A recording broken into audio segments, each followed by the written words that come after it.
Friends, ತವಕಲ್ power tools Bangalore ಇವರಿಂದ ಈಗ ನಿಮಗೆ ಚೈನ್ಸಾ ಹೇಗೆ ಸ್ಟಾರ್ಟ್ ಮಾಡೋ ಅನ್ನೋದು ತೋರಿಸ್ಕೊಡ್ತಾ ಇದ್ದೀವಿ. ಚೈನ್ಸಾ ಸ್ಟಾರ್ಟ್ ಮಾಡೋಕ್ಕೆ ಮುಂಚೆ ಕೆಲವೊಂದು ಕಾಷನ್ಸ್ ಇದೆ, ಅದನ್ನು ನಿಮಗೆ ಮೊದಲು ತಿಳಿಸ್ಕೊಡ್ತಾ ಇದ್ದೀನಿ. ಯಾವುದೇ ಕಾರಣಕ್ಕೂ ಬ್ರೇಕ್ ಲಾಕ್ ಮಾಡಿ ಮಿಷಿನ್ನ ರೈಸ್ ಮಾಡಬೇಡಿ, ಇಲ್ಲ ಸ್ಟಾರ್ಟ್ ಮಾಡೋಕ್ಕೆ ಹೋಗಬೇಡಿ. ಯಾಕಂದರೆ ನಿಮಗೆ ಬ್ಲೇಡ್ ಮೂಮೆಂಟ್ ಇರೋದಿಲ್ಲ, ಬರೀ ಮಿಷಿನ್ ಆನ್ ಆಗಿ ಸ್ಟಾರ್ಟ್ ಆಗಿ ಹೀಟ್ ಆಗುತ್ತೆ. ಇನ್ನೊಂದು ನೋಡಿ, ಈಗ ಬ್ರೇಕ್ ಲಾಕ್ ಆಯಿತು. ಈಗ ಇದು ಮುಂದಕ್ಕೆ ತಳ್ಳಿದ್ರೆ ಬ್ರೇಕ್ ಲಾಕ್ ಆಗುತ್ತೆ, ಮತ್ತು ಹಿಂದಕ್ಕೆ ತಳ್ಳಿದ್ರೆ ರಿಲೀಸ್ ಆಗುತ್ತೆ, ಬ್ರೇಕ್ ರಿಲೀಸ್ ಆಗುತ್ತೆ. ಈಗ ನಿಮಗೆ ಪೆಟ್ರೋಲ್ದು ಇನ್ನೊಂದು ಕಾಷನ್ ಏನಂತಂದರೆ, 1 ಲೀಟ್ರ್ ಪೆಟ್ರೋಲ್ಗೆ ಯಾವುದೇ ಕಾರಣಕ್ಕೂ ಆಯಿಲ್ ಇಲ್ಲದೆ ಬರೀ ಪೆಟ್ರೋಲ್ ಹಾಕಬೇಡಿ. 1 ಲೀಟ್ರ್ ಪೆಟ್ರೋಲ್ಗೆ 60 ml oil 2T oil mix ಮಾಡಲೇಬೇಕು.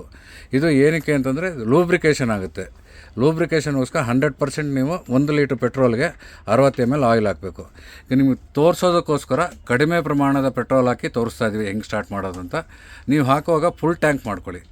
ಮತ್ತು ಇನ್ನೊಂದು ಕಾಷನ್ ಏನಂತಂದರೆ, ಪೆಟ್ರೋಲ್ ಟ್ಯಾಂಕಲ್ಲಿ ನೀವು ಎಷ್ಟು ಪೆಟ್ರೋಲ್ ಹಾಕ್ತೀರೋ ಅಷ್ಟೇ ಆಯಿಲ್ನ ನೋಡಿ, ಪೆಟ್ರೋಲ್ ಟ್ಯಾಂಕಲ್ಲಿ ನಿಮಗೆ ಒಳಗಡೆ ಒಂದು ಫಿಲ್ಟ್ರ್ ಇರುತ್ತೆ. ನೀವು ಬಗ್ಸಿದಾಗ ಅದು ಕೆಳಗೆ ಮೇಲ್ಗಡೆ ಇರುತ್ತೆ, ಅದನ್ನು ತಿರ್ಗಿ ಒಳಗಡೆ ತಳ್ಳಿಬಿಡಿ.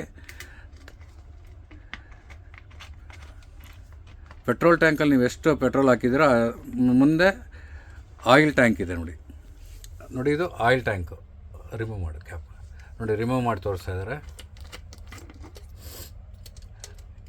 ನೀವು ಕೆಲಸ ಮಾಡುವಾಗ ಕಂಪಲ್ಸರಿ ನೋಡ್ಕೊಳ್ಳಿ, ಆ ಟ್ಯಾಂಕ್ ಕಂಪ್ಲೀಟಾಗಿ ಆಯಿಲ್ ಇರಲಿ.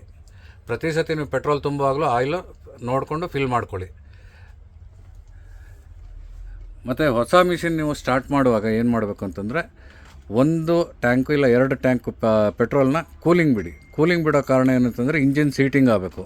ಆಮೇಲೆ ಕೂಲಿಂಗ್ ಬಿಡೋದು ಹೇಗೆ ಅಂತಂದರೆ, ನೀವು ರೈಸ್ ಮಾಡಿ ಬಿಡಬೇಡಿ, ಐಡ್ಲಿಂಗ್ ಸ್ಪೀಡಲ್ಲಿ ಬಿಡಿ. ಮತ್ತು ಕಂಪಲ್ಸರಿಯಾಗಿ ಚೆಕ್ ಮಾಡ್ಕೊಳ್ಳಿ, ಬ್ರೇಕ್ ರಿಲೀಸ್ ಆಗಿರಬೇಕು. ಈಗ ನಿಮಗೆ ಇಲ್ಲಿ ನೋಡಿ, ಇದು ಆನ್ ಆ್ಯಂಡ್ ಆಫ್ ಸ್ವಿಚ್ ಅಂತ ಹೇಳ್ತೀವಿ. ಇದು ಸ್ವಿಚ್ ಆನ್ ಮಾಡಿಕೊಂಡು ನಾವು ಸ್ಟಾರ್ಟ್ ಮಾಡಬೇಕಾಗತ್ತೆ ನೋಡಿ. ಇದು ಚೋಕ್ ರಾಡ್, ಇದು ಚೋಕ್ ಹಾಕ್ಕೊಳ್ಳಿ. ಫಸ್ಟ್ ಟೈಮ್ ನೀವು ಸ್ಟಾರ್ಟ್ ಮಾಡುವಾಗ, ಪ್ರತಿ ದಿನ ಬೆಳಗ್ಗೆ ಆಗಲಿ ಯಾವಾಗಲಾಗಲಿ ನೀವು ಫಸ್ಟ್ ಸ್ಟಾರ್ಟ್ ಮಾಡುವಾಗ ಚೋಕ್ ರಾಡ್ ಆನ್ ಮಾಡಿಕೊಂಡು ಆಮೇಲೆ ನೀವು ಸ್ಟಾರ್ಟ್ ಮಾಡಬೇಕು. ಮತ್ತು ಇಂಜಿನ್ ಸ್ಟಾರ್ಟ್ ಆದಮೇಲೆ ಮತ್ತೆ ತಿರ್ಗಾ ಚೋಕ್ ರಾಡ್ ಕ್ಲೋಸ್ ಮಾಡಿ. ಈಗ ನಿಮಗೆ ಸ್ಟಾರ್ಟ್ ಮಾಡೋದು ಹೆಂಗೆ ಅಂತ ತೋರಿಸಿ ನೋಡಿ. ಈಗ ಚೋಕ್ ರಾಡ್ ಹಾಕ್ಕೊಂಡಿದ್ದಾರೆ ಮತ್ತು ಕ್ಲೋಸ್ ಮಾಡಿದ್ದಾರೆ. ಸ್ಟಾರ್ಟ್ ಮಾಡುವಾಗ ಚೋಕ್ ರಾಡ್ ಹೇಳ್ಕೊತೀವಿ. ಈಗ ಕ್ಲೋಸ್ ಮಾಡ್ತಾಯಿದ್ದಾರೆ ನೋಡಿ. ಒಳಗಡೆಗೆ ಹೋದರೆ ಚೋಕ್ ರಾಡ್ ಕ್ಲೋಸ್ ಆಗಿದೆ ಅಂತ ಲೆಕ್ಕ, ಹೊರಗಡೆ ಬಂದರೆ ಚೋಕ್ ರಾಡ್ ಆನ್ ಆಗಿದೆ ಅಂತ ಲೆಕ್ಕ. 1 ನಿಮಿಷ ನಿಮಗೆ ಸ್ಟಾರ್ಟ್ ಮಾಡಿ ತೋರಿಸ್ತೀನಿ ನೋಡಿ. ಈಗ ಅವರು ಸ್ಟಾರ್ಟ್ ಮಾಡೋಕ್ಕೆ ಮುಂಚೆ ಸ್ವಿಚ್ ಆನ್ ಮಾಡಿದ್ರು, ಚೋಕ್ ರಾಡ್ ಹಿಂದಕ್ಕೆ ಎಳೆದಿದ್ದಾರೆ. ಮತ್ತು ನೋಡಿ, ಈಗ ಒಂದೇ ಸತಿ ಕಂಪ್ಲೀಟಾಗಿ ಸ್ಟಾರ್ಟ್ರ್ ಹ್ಯಾಂಡ್ಲ್ ಎಳೆಯೋಕ್ಕೆ ಹೋಗಬೇಡಿ. ಸ್ವಲ್ಪ ಎಳೆದಾಗ ಒಂಥರ ಲಾಕ್ ಆದಂಗೆ ಆಗುತ್ತೆ, ಆಮೇಲೆ ಫುಲ್ ಸ್ಟಾರ್ಟ್ ಮಾಡಬೇಕು. ಈಗ ತೋರಿಸ್ತಾರೆ ನೋಡಿ ಅವರು.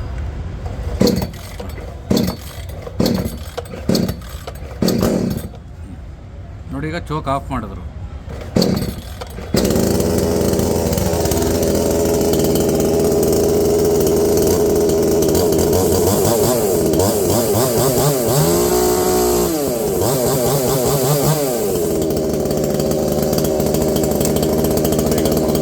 ಬ್ರೇಕ್ ಲಾಕ್ ಮಾಡಿದ್ದಾರೆ. ಬ್ರೇಕ್ ಲಾಕ್ ಮಾಡಿದಾಗ ಚೈನ್ ಮೂವ್ಮೆಂಟ್ ಇರೋಲ್ಲ. ಈಗ ಮತ್ತೆ ಬ್ರೇಕ್ ರಿಲೀಸ್ ಮಾಡಿದ್ದಾರೆ. ಮತ್ತು ನಿಮಗೆ ಸ್ವಿಚ್ ಆಫ್ ಮಾಡಿದ್ರೆ ಮಿಷಿನ್ ಆಫ್ ಆಗುತ್ತೆ. ರನ್ನಿಂಗ್ಲಿ ಯಾವುದೇ ಕಾರಣಕ್ಕೂ ಬ್ರೇಕ್ನ ಹಾಕಕ್ಕೆ ಹೋಗಬೇಡಿ. ಬ್ರೇಕ್ ರಿಲೀಸ್ ಮಾಡಿಕೊಂಡೆ ಪ್ರತಿಯೊಂದು ಕೆಲಸನೂ ಮಾಡಬೇಕು. ಬ್ರೇಕ್ ರಿಲೀಸ್ ಮಾಡಲಿಲ್ಲ ಅಂದರೆ ಮಿಷಿನ್ ಹೀಟ್ ಆಗುತ್ತೆ, ಬರೀ ಮಿಷಿನ್ ರನ್ ಆಗುತ್ತೆ.